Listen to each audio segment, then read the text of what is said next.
Welcome back to my channel mind of study. Today நம்ம என்ன பார்க்க போகிறோம் அப்படின்னா யூனிட் 5ல் பர்சனாலிட்டி பற்றி தான் பார்க்க போகிறோம். யூனிட் 5 ஃபுல்லாக நான் இம்பார்ட்டன்ட் கொஸ்டின் வந்து எழுதி முன்னாடி ஒரு வீடியோவில் போட்டிருக்கேன். நீங்கள் உங்களுக்கு டவுட் இருந்ததுன்னா அதில் போய் பாருங்கள். அதில் உள்ள இம்பார்ட்டன்ட் கொஸ்டின் நீங்கள் படித்தாலே போதும், நம்ம பாஸ் ஆகிடலாம். ஓகேவா? ஃபஸ்ட் இப்போ பர்சனாலிட்டி அப்படிங்கிற அந்த வேர்டு வந்து எங்கேருந்து டெரைவ் ஆனதுன்னா லத்தீன் வேர்ட்லேருந்து டெரைவ் ஆனது. அதாவது இதில் வந்து ஒரு பர்சன் இருக்காங்கன்னா அவங்கள பற்றின எல்லா இதுவுமே பர்சனாலிட்டியில் வரும். Physical, emotional, social, mental, characters எல்லாமே இந்த இதில் பர்சனாலிட்டியில் வரும்.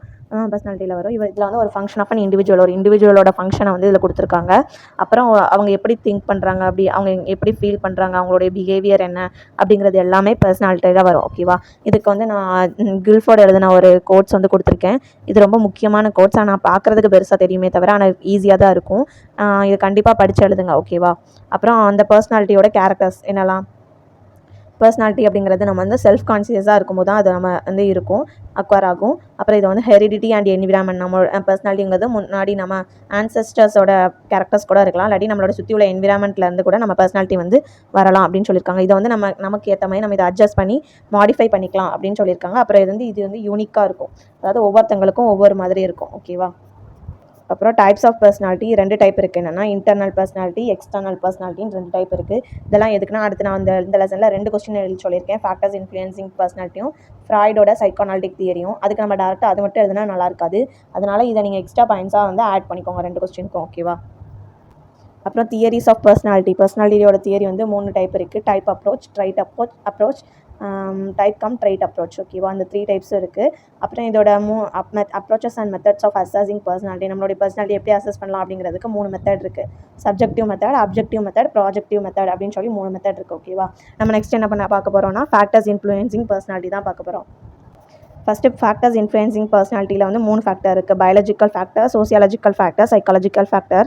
இப்போ பயாலஜிக்கல் ஃபேக்டர் எடுத்துக்கிட்டோம்னா ஃபஸ்ட்டு ஃபிசிக் அப்படிங்கிறது எதை சொல்லுவோம்னா நம்மளுடைய ஹைட்டு, வெயிட்டு, சைஸ், இது எல்லாமே நம்மளுடைய பர்சனாலிட்டியை வந்து இன்ஃப்ளூயன்ஸ் பண்ணும் அப்படின்னு வந்து சொல்லியிருக்காங்க. சரியா? அதாவது all these things are greatly affect oneself estimation or self concept. அதாவது ஒருத்தவங்களுடைய பர்சனாலிட்டியில் வந்து இது முக்கியமானது அப்படின்னு சொல்லி இதில் கொடுத்துருக்காங்க. ஓகேவா? அப்புறம் கெமிக் அப்படிங்கிறது வந்து என்ன சொல்லியிருக்காங்கன்னா தைராக்சின் கிளாண்டை பற்றி சொல்லியிருக்காங்க. இப்போ தைராய்ட் கிளாண்ட் அப்படிங்கிறது வந்து தைராக்சின் வந்து செக்ரீட் பண்ணும், அப்படி தானே? அது வந்து கம்மியாக செக்ரீட் பண்ணால் நம்ம வந்து லேசியாக இருப்போம். இதுவே அதிகமாக செக்ரீட் பண்ணிட்டானா நமக்கு எரிச்சல் வர மாதிரி ஹைப்பர் ஆக்டிவாக இருப்போம். ஓகேவா? இந்த மாதிரி கெமிக்கும் நம்மளுடைய பர்சனாலிட்டியை வந்து இன்ஃப்ளூயன்ஸ் பண்ணும்.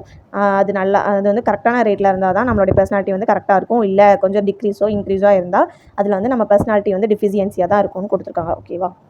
அப்புறம் நம்மளுடைய நர்வஸ் சிஸ்டம் தான் நமக்கு வந்து ஒரு இம்பார்ட்டன்ட் இதை தான் நம்ம வந்து என்ன சொல்கிறாங்கன்னா கேட்வே ஆஃப் நாலேஜ். நம்மளுடைய நாலேஜுக்கு கேட்வேவே நம்மளுடைய நர்வஸ் சிஸ்டம் தான். சப்போஸ் அதில் எதுவும் அஃபெக்ட் ஆகிட்டு அப்படின்னா அதில் நம்மளுடைய பர்சனாலிட்டி வந்து அஃபெக்ட் ஆகும் அப்படின்னு சொல்லியிருக்காங்க. சரியா? அப்புறம் சோசியாலஜிக்கல் ஃபேக்டர்ஸில் வந்து ஃபஸ்ட்டு ஹோம் வந்து இப்போ நம்மளோட பர்சனாலிட்டி இருக்குது அப்படின்னா அதுக்கு வந்து ஹோம் வந்து ஒரு முக்கியமான ஒரு ஃபங்க்ஷனாக இருக்குது. ஏன்னா நம்ம ஃபஸ்ட்டு பிறந்ததுமே நம்ம ஹோமில் நம்ம பேரண்ட்ஸ் கிட்ட இருந்து தான் நிறைய கற்றுக்கிடுவோம். அதனால் நம்மளுடைய பேரண்ட்ஸோடைய ஆட்டிடியூடும் நம்மளுடைய பர்சனாலிட்டி டெவலப்மெண்ட்டுக்கு வந்து முக்கியமாக இருக்குது அப்படின்னு சொல்லியிருக்காங்க. அப்புறம் ஸ்கூல் நம்ம பேரண்ட்ஸ்க்கு அப்புறம் நம்ம ஹோமில் இருந்து அடுத்து ஸ்கூலுக்கு தானே போவோம். ஸ்கூலில் நம்ம அந்த சோஷியல் டெவலப்மெண்ட்டு, அப்புறம் எமோஷனல் டெவலப்மெண்ட், லாங்குவேஜ் டெவலப்மெண்ட், இது எல்லாமே நம்ம அங்கேருந்து தான் கற்றுக்கிடுவோம். அப்படி தானே? அதனால் ஹோமுக்கு அப்புறம் ஸ்கூலில் வந்து நம்மளுடைய பர்சனாலிட்டி டெவலப்மெண்ட்டுக்குள்ளே வந்து நிறைய இன்ஃப்ளூயன்சஸ் வந்து இருக்குது அப்படின்னு சொல்லியிருக்காங்க. அப்புறம் லாங்குவேஜ் டெவலப்மெண்ட். அப்புறம் லாங்குவேஜ் வந்து எங்கேருந்துலாம் லேர்ன் பண்ணிப்போம்? ஹோமில் வந்து நம்ம ஃபஸ்ட் லாங்குவேஜும் ஸ்கூல்லேருந்து செகண்ட் லாங்குவேஜும் கற்றுக்கிடுவோம். அப்படி தானே? இந்த லாங்குவேஜும் வந்து நமக்கு நம்மளுடைய பர்சனாலிட்டி டெவலப்மெண்ட்டில் வந்து முக்கியமான இன்ஃப்ளூயன்சிங்காக இருக்குது அப்படின்னு சொல்லியிருப்பாங்க. அப்புறம் கல்ச்சர்னால் என்னது? நம்மளுடைய ஸ்டைல், ஈட் பண்ணுறது, ட்ரெஸ்ஸிங்கு, அப்புறம் வேறு என்ன இருக்குது? Dressing, eating, attitude to marriage, method of bringing up child, family life, value system, belief. இந்த நம்மளுடைய கல்ச்சர் தான் நம்மளுடைய பர்சனாலிட்டி டெவலப்மெண்ட்டில் முக்கியமான பார்ட்டாக இருக்குது. ஏன்னா நம்ம அதில் அந்த கல்ச்சரில் தான் நம்ம நிறைய கற்றுக்குறோம், சோஷியல் ஆட்டிடியூட்ஸ். அதனால் இது வந்து முக்கியமான ஒன்றா வந்து கல்ச்சர் வந்து இருக்குது. ஓகேவா? அப்புறம் psychological factors, intelligence, motivation, emotion, attitude, interest, sentiment, இதுலேயும் நமக்கு வந்து பர்சனாலிட்டி டெவலப்மெண்ட்டில் நமக்கு இன்ஃப்ளூயன்ஸ் இருக்குன்னு சொல்லியிருக்காங்க. இப்போ ஒரு பர்சன் இன்டெலிஜென்ஸாக இருக்காங்கன்னா அப்போ அவங்களுடைய பர்சனாலிட்டி வந்து ஹையாக இருக்கும். அப்படி தானே? அப்புறம் அவங்களுடைய மோட்டிவேஷன், அதாவது அவங்களே மோட்டிவேட் பண்ணிக்கிட்டாங்கன்னா அவங்க வந்து மற்ற பர்சனை விட அவங்க வந்து தனித்துவமாக இருப்பாங்க. அப்படி தானே? அப்புறம் எமோஷனை வந்து நம்ம கண்ட்ரோல் பண்ணிக்கிட்டோம் அப்படின்னா நம்ம எந்தெந்த சுச்சுவேஷனில் எந்தெந்த எமோஷன் நம்ம யூஸ் பண்ணணும் அப்படிங்கிறத தெரிஞ்சு வச்சுருந்தோம்னா நம்மளுடைய பர்சனாலிட்டி வந்து டிசிப்ளினாக இருக்கும். ஓகேவா? இல்லை நமக்கு அது தெரியலன்னா நம்மளுடைய பர்சனாலிட்டி வந்து இதில் அஃபெக்ட் ஆகும்னு சொல்லியிருக்காங்க. நம்மளுடைய ஆட்டிடியூட் எப்போ எந்தெந்த இடத்துல எப்படி பிஹேவ் பண்ணணும் அப்படிங்கிறதுக்கும் பர்சனாலிட்டியில் வந்து ஒரு எப்படி சொல்ல ஒரு பங்கு இருக்குது அப்படின்னு சொல்லியிருக்காங்க. அப்புறம் நம்மளுடைய இன்ட்ரெஸ்ட், நமக்கு இன்ட்ரெஸ்ட் இருந்தால் தான் ஒரு விஷயத்தை நம்ம கற்றுக்க முடியும். அப்போ நம்ம இன்ட்ரெஸ்ட்டோட கற்றுக்கிட்டோம்னா அது வந்து எஃபெக்டிவாக இருக்கும், அப்படி தானே? அப்போ நம்மளுடைய பர்சனாலிட்டி வந்து நல்ல டிசிப்ளினாக இருக்கும் அப்படின்னு இது மூலமாக சொல்கிறாங்க. அப்புறம் நம்மளுடைய சென்டிமெண்ட்டையும் நம்ம கண்ட்ரோல் பண்ண தெரியணும். நம்ம கண்ட்ரோல் பண்ணோம்னா நம்மளுடைய பர்சனாலிட்டி வந்து நல்ல டெவலப்மெண்ட் ஆகும் அப்படிங்கிறது தான் இந்த ஃபேக்டர்ஸ் இன்ஃப்ளூயன்சிங் பர்சனாலிட்டியில் சொல்லியிருக்காங்க. ஓகேவா? நம்ம நெக்ஸ்ட் என்ன பார்க்க போகிறோம்னா ஃப்ராய்டோட சைக்கோ அனாலிட்டிக் தியரி. இப்போ நம்ம என்ன பார்க்க போகிறோம் அப்படின்னா ஃப்ராய்டோட psycho analytic theory of personality. இதில் வந்து 4 இதை பற்றி சொல்லியிருப்பாங்க. சரியா? ஃபர்ஸ்ட் என்னன்னா level of awareness, structure of personality, Freud stage of personality development, அப்புறம் டிஃபென்ஸ் மெக்கானிசம் வரும், லாஸ்ட் டயக்ராம் வரும். ஓகேவா?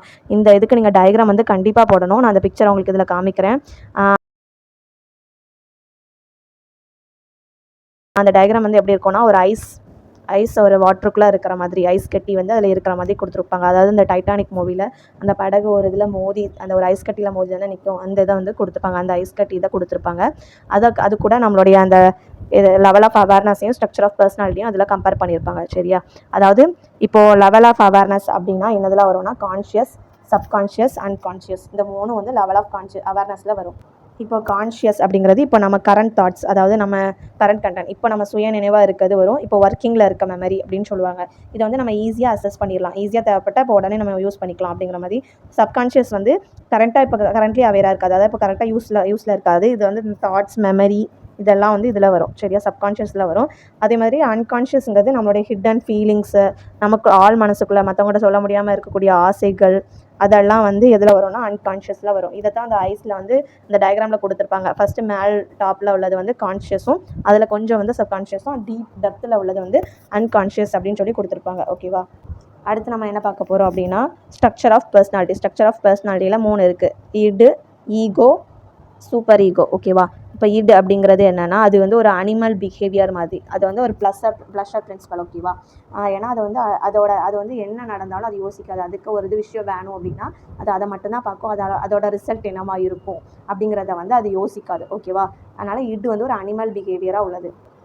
இதில் வந்து லிபிடோ அப்படிங்கிற ஒரு இது கொடுத்துருக்காங்க. லிபிடோ அப்படிங்கிறது என்னென்னா அந்த ப்ளஷரை தான் அப்படி கொடுத்துருக்காங்க. அது வந்து 2 இதாக கொடுத்துருக்காங்க: ஈரோஸ், தானட்டோஸ். ஈரோஸ் அப்படிங்கிறது வந்து லைஃப் இன்ஸ்டிங்ஸ், தானட்டோஸ் அப்படிங்கிறது டெத் இன்ஸ்டிங்ஸ், அதாவது இன்ஸ்டிங்ஸ்னால் நம்மளுடைய உள்ளுணர்வு, அதை தான் கொடுத்துருக்காங்க. இப்போ லைஃப் இன்ஸ்டிங்ஸ் அப்படின்னா நம்மளை வந்து அச்சீவ் பண்ணுறதுக்காக மோட்டிவேட் பண்ணும். டெத் இன்ஸ்டிங்ஸ் அப்படிங்கிறது வந்து நம்மளை வந்து டிசப்பாயிண்ட் பண்ணும். நீ அதுக்கெலாம் சரிப்பட்டு வர மாட்டே, நீ அதுக்கெலாம் இது பண்ண லாய்க் கிடையாது அப்படிங்கிற மாதிரி சொல்லி நம்மளை வந்து டிசப்பாயிண்ட் பண்ணும். ஓகேவா? இது வந்து இடு அந்த இது கேட்டகரி கீழே வரும், இந்த 2. அப்புறம் ஈகோ அப்படிங்கிறது ரியாலிட்டி பிரின்சிபல், அதாவது இது வந்து இதுக்கும் சூப்பர் ஈகோக்கும் சென்ட்ரலில் வரும். ஓகேவா? இது வந்து ஒரு போலீஸ்மேன் மாதிரி, கரெக்டாக நம்ம என்ன பண்ணணும், நம்மளுடைய ரியாலிட்டியில் இது பண்ணால் எது கரெக்டாக இருக்கும் அப்படிங்கிறத வந்து ஈகோ சொல்லும். ஓகேவா? அப்புறம் சூப்பர் ஈகோ அப்படிங்கிறது மாரல் பிஹேவியர். இது வந்து ஒரு ஸ்ட்ரிக்டான சூப்பர்வைசர் மாதிரி, அதாவது நம்ம சின்ன வயசில் கற்றுருப்போம், இதெல்லாம் பண்ணால் தப்பு, இப்படி பண்ணால் கடவுள் கண்ணில் குத்திடுவாங்க, அந்த மாதிரி உள்ளதெல்லாம் சூப்பர் ஈகோவில் வரும். நம்ம வந்து இதையும் ஃபாலோ பண்ணிடக்கூடாது, சூப்பர் ஈகோவையும் ஃபாலோ பண்ணிடக்கூடாது. நம்ம எதை ஃபாலோ பண்ணணும்னா ஈகோவை தான் ஃபாலோ பண்ணணும். இதோட பிரின்சிபல்ஸ் எல்லாம் படித்து வச்சுக்கோங்க. இது வந்து ப்ளஸ்டர் பிரின்சிபல், ஈகோ வந்து ரியாலிட்டி பிரின்சிபல், சூப்பர் ஈகோ வந்து மாரல் பிரின்சிபல். ஓகேவா? இப்போ வந்து இதில் என்ன கொடுத்துருக்காங்கன்னா those who have a strong ego which succeeds in balancing the id and the super ego will have a healthy and balanced personality. அதாவது இடையும் super ஈகோவையும் balance பண்ண தெரிஞ்சவங்க, பேலன்ஸ் பண்ணி ஈகோவை ஸ்ட்ராங்காக வச்சுருக்கவங்க தான் ஹெல்த்தி அண்ட் பேலன்ஸ் பர்சனாலிட்டி அவங்களுக்கு தான் இருக்குதுன்னு சொல்லி இதில் கொடுத்துருக்காங்க. ஓகேவா? அடுத்து நம்ம என்ன பார்க்க போகிறோம்னா டிஃபென்ஸ் மெக்கானிசம் அப்படிங்கிறது வந்து இப்போ பொதுவாக என்ன சொல்லுவோம், இப்போ நம்ம வந்து ஒரு கிளாஸுக்கே நம்ம லேட்டாகி வரோம் அப்படின்னா நம்ம வந்து என்ன சொல்லுவோம், எதுக்கு லேட்டு அப்படின்னா நம்ம பஸ் லேட் அப்படின்னு தானே சொல்லுவோம். அதை தான் அப்போ நம்ம மேலே தப்பு இருக்கிறத நம்ம ஒத்துக்க மாட்டோம். அப்படி தானே மற்றவங்க மேலே பழிய போட்டு நம்ம வந்து ரிலாக்ஸாக இருப்போம். அது பேர் தான் டிஃபென்ஸ் மெக்கானிசம். இப்போ ஒரு மனுஷன் இருக்கான் அப்படின்னா அவனுக்கு எங்கேயோ வந்து ஒரு பெயின் வருது, அதை வந்து அவன் வந்து அது வந்து ரொம்ப இன்டாலரபிளான பொறுத்துக்க முடியாத அளவுக்கு இருக்குது. அப்போ அவன் வந்து அதுலேருந்து காப்பாற்றிக்கிறதுக்காக யூஸ் பண்ணுறது தான் டிஃபென்ஸ் மெக்கானிசம். இப்போ மேம் வந்து அவன்கிட்ட கேட்காங்க எதுக்கு லேட்டு அப்படின்னு சொல்லிட்டு, அப்போ இவன் மேலே தப்பு இருக்குது, நான் தான் பஸ்ஸை விட்டுருப்பான், ஆனால் பஸ் லேட்டு அப்படின்னு சொல்லிடுவான். அப்போ அவன் அதுலேருந்து இவனை காப்பாற்றிக்கிறதுக்காக யூஸ் பண்ணுறது தான் என்னது, டிஃபென்ஸ் மெக்கானிசம். இது வந்து லெஸ்ஸாக இருந்து கொஞ்சம் கம்மியாக இருந்துச்சு அப்படின்னா மற்றவங்க மேலே படிய போட்டு நம்ம கொஞ்சம் ரிலாக்ஸாக இருக்கும். அப்படி தானே? அதான் ரெடியூஸ் ஆன்சைட்டி நிறையா இருந்ததுன்னா அது சைக்காலஜிக்கல் டிசார்டரில் கொண்டு போய் விடும். ஓகேவா? அப்புறம் ஃப்ராய்டோட ஸ்டேஜ் ஆஃப் பர்சனாலிட்டி டெவலப்மெண்ட். இதில் வந்து ஃபஸ்ட் என்ன ஓரல் ஸ்டேஜ்னா ஒரு 2 வயசு வரைக்கும். அதாவது இது வரைக்கும் அவங்க வேர்ல்டு என்னன்னு தெரியாது. எல்லாமே அவங்க மவுத்தில் மட்டும்தான். சவைக்கிறது, கடிக்கிறது இந்த மாதிரி பண்ணுறது மூலமாக தான் அவங்க வேர்ல்டே என்ஜாய் பண்ணிகிட்டு இருப்பாங்க. அப்புறம் ஆனல் அப்படிங்கிறது 2 to 3, அதாவது இந்த இடத்துல இந்த ஏஜ்லேருந்து டாய்லெட் எப்படி ட்ரைனிங் இது கரெக்டாக போகணும் அப்படிங்கிறத பேரண்ட்ஸ் வந்து ட்ரைனிங் கொடுப்பாங்க, அப்படி தானே? அது வந்து இதில் வரும். அடுத்து ஃபேலிக் அப்படிங்கிறது வந்து இந்த ஏஜில் தான் அந்த சில்ட்ரன்ஸ் வந்து எது பாய் எது கேர்ள் அப்படின்னு சொல்லி ஐடென்டிஃபை பண்ண தெரிஞ்சுக்கிடுவாங்க. ஓகேவா? இதில் வந்து 2 இது கொடுத்துருப்பாங்க. ஒடிபஸ் காம்ப்ளெக்ஸ்னால் அதாவது இப்போ ஆம்பளை பையன் இருக்கானா அவனுக்கு வந்து அம்மா மேலே தான் பிடித்தம் இருக்கும் அப்படிங்கிறது தான். பிடித்தம் இருக்கும் அப்படி தானே? அது வந்து ஒடிபஸ் காம்ப்ளெக்ஸ். எலக்ட்ரோ காம்ப்ளெக்ஸ்னால் இப்போ கேர்ள் பேபிக்கு வந்து அப்பா மேலே இருக்கிற பாசம், அது வந்து எலக்ட்ரோ காம்ப்ளெக்ஸ். ஓகேவா? இது 2ம் இம்பார்ட்டன்ட். அப்புறம் லேட்டன்சி அப்படிங்கிறது ஒரு பீரியட் வந்து இது வந்து ஒரு நார்மலாக குவைட் ஒரு அமைதியான பீரியட் தான். ஸ்கூலுக்கு போவாங்க, அவங்க ஒர்க்கை பார்ப்பாங்க, எக்ஸ்ட்ரா கரிக்குலர் ஆக்டிவிட்டீஸ் இதெல்லாம் பண்ணுவாங்க, வேறு ஒன்றுமே இருக்காது. அப்புறம் ஜெனிட்டல் பீரியட் வந்து இது வந்து அடல்ட் பீரியட். அடல்ட்னாலே நமக்கு என்னென்னு தெரியும், அது அபோவ் 11க்கு மேலே. நமக்கு இந்த வயசில் தான் கோல் அச்சீவ் பண்ணுவோம், கோல் செட் பண்ணுவோம், நமக்கு நிறைய அச்சீவ்மெண்ட் பண்ணணும் யோசிப்போம், அப்படி தானே? இதெல்லாம் வந்து இந்த ஜெனிட்டல் பீரியடில் வரும். ஓகேவா? இதுதான் ஃப்ராய்டோட சைக்கோஅனாலிட்டிக் தியரி. இதில் டயக்ராம் வந்து முக்கியம். நான் டயக்ராம் வந்து உங்களுக்கு அந்த இதில் இன்செர்ட் பண்ணியிருக்கேன், பார்த்துக்கோங்க. ஓகேவா? தேங்க்யூ.